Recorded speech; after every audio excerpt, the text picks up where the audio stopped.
There is a man named Roy Calloway who lives at the end of a dirt road in Harlan County, Kentucky, 83 years old. He has not bought a single piece of tackle since 1971 because he has not needed to. Roy does not fish. Roy harvests.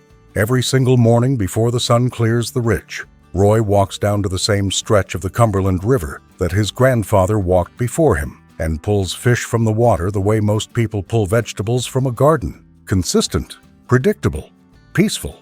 I drove 4 hours through winding mountain roads to find Roy after a man in a tackle shop told me about him. He said there is an old coal miner up in Harlan who catches more fish in 2 hours than most men catch all year, and he does not use a single piece of equipment you would recognize. I thought it was a tall tale. I drove up anyway. What Roy showed me that morning changed everything I thought I understood about how fish behave and how water works. And when I got home and started researching what I had seen, I found out that this method had not disappeared by accident. It had been erased on purpose, because what Roy knows cannot be sold in a tackle shop. And in a $15 billion industry, knowledge that cannot be sold is knowledge that must be silenced. Stay with me through this entire video because what I am about to share with you is the most complete and effective fishing system most Americans have never heard of. It costs almost nothing. It requires no electronics. It works in any water, any season, and any weather condition. And the industry worked for decades to make sure you would never learn it existed. Welcome to Trophy Waters. If you are new here, hit subscribe right now and turn on that notification bell. Every single week I bring you the fishing knowledge that the industry buries on purpose because they cannot put a price tag on what actually works. Now let me tell you what Roy showed me. He calls it reading the seam. Every body of water in America, every river, every creek, every lake, every reservoir has invisible highways running through it. These highways are called thermal seams. They are the boundaries where water of different temperatures meets. And every species of fish in North America uses these seams the same way you use an interstate. They travel along them. They feed along them. They congregate along them in numbers that would shock you if you could see beneath the surface. Roy can see them, not with sonar, not with a temperature gauge, with his eyes and with knowledge that his grandfather passed to him when Roy was 7 years old, standing in this same river in hand-me-down rubber boots. Here is what the science says, and this part is important because this is not folklore. Fish are ectothermic. That means their body temperature matches the surrounding water. They cannot generate their own heat the way you and I do. This makes temperature the single most important factor in fish behavior. More important than lure color, more important than scent, more important than time of day. A fish sitting in water that is 2 degrees too cold for its metabolism will not feed. Period. It does not matter what you throw at it. But a fish sitting right at the edge of a thermal seam, where its metabolism is running at full efficiency, will eat almost anything that drifts past. Tournament anglers with forward-facing sonar and $60,000 boats are looking for fish. Roy looks for the conditions that tell him exactly where every fish in the river already is, and he sets his presentation in that zone before a single cast is made. There are 4 types of thermal seams that every angler in America can learn to identify with the naked eye, and I am going to walk you through all 4 right now. The first is the current seam. Everywhere fast water meets slow water, you will see a line on the surface. It might look like a slight ripple difference, a change in color, sometimes a thin line of foam collecting along the surface. Most anglers cast past this line looking for structure. Roy casts right along it. The current seam is where oxygen-rich fast water meets calmer water, where fish can hold without burning energy fighting current. The fish sit on the slow side, faces pointed upstream, waiting for food to wash over that boundary into their feeding lane. Roy says his grandfather told him that the seam is the fish's dinner table. You do not look for the fish. You find the table and wait. The second type is the depth seam. In any lake or reservoir with at least 10 feet of depth, there is a layer called the thermocline. This is where warm surface water meets cold, deep water. Above it, the water is too warm and oxygen depleted for most fish to feed comfortably. Below it, the water is too cold for metabolism to function efficiently. The The fish stack right at that boundary in enormous numbers. Roy taught me to find the thermocline visually by watching where baitfish school in the water column. Shad and shiners suspend at the thermocline because the plankton they eat concentrates there. Where the baitfish stack, the game fish follow. No fish finder required. The third seam is what Roy calls the shadow line. In the early morning and late afternoon, sunlight hits the water at a low angle and creates a hard line of shadow along any shoreline, dock, bluff, or tree line. The shaded side of that line is where fish hold during low light periods. Not because they prefer darkness, but because that is where their ambush advantage over prey is greatest. A bass sitting in shadow watching sunlit water can see every baitfish crossing the light line without being seen itself. Roy says the shadow line is the fish's hiding spot, and the sunlit water just past it is the dinner plate.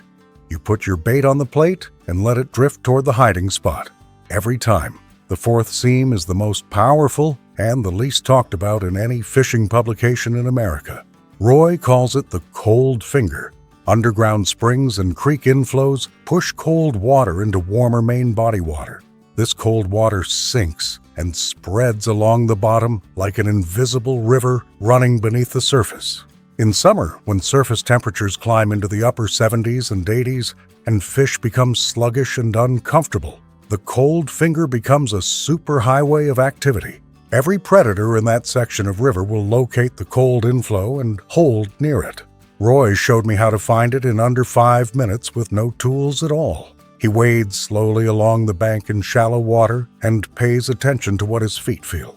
Cold inflows drop the temperature of surrounding shallow water by 2 to 4 degrees in most cases. When you feel that change on your skin, you have found the edge of the cold finger. Then you look upstream to identify where the cold water enters. Position yourself downstream of that point and present your bait right in the temperature transition zone. Roy caught 11 fish in 40 minutes using this method while I stood there watching with my mouth open. Now here is where I get angry, and I want you to get angry too. Thermal seam fishing was documented extensively in American fishing literature from the 1940s through the early 1970s. Sports Afield wrote about thermoclines and current seams in detail. Field and Stream published guidance on identifying cold fingers in popular river systems. Regional fishing guides from the Ozarks, the Appalachians, and the Gulf Coast all included instruction on reading water temperature transitions as the foundation of locating fish. Then something changed. In the late 1970s and early 1980s, the electronics industry discovered fishing. Depth finders became affordable. Temperature gauges went digital. By the early 90s, manufacturers were selling the idea that you did not need to read water anymore. The machine would read it for you. All you had to do was buy the machine. The fishing magazine industry followed the money. Editorial coverage shifted away from water reading skills and toward gear reviews.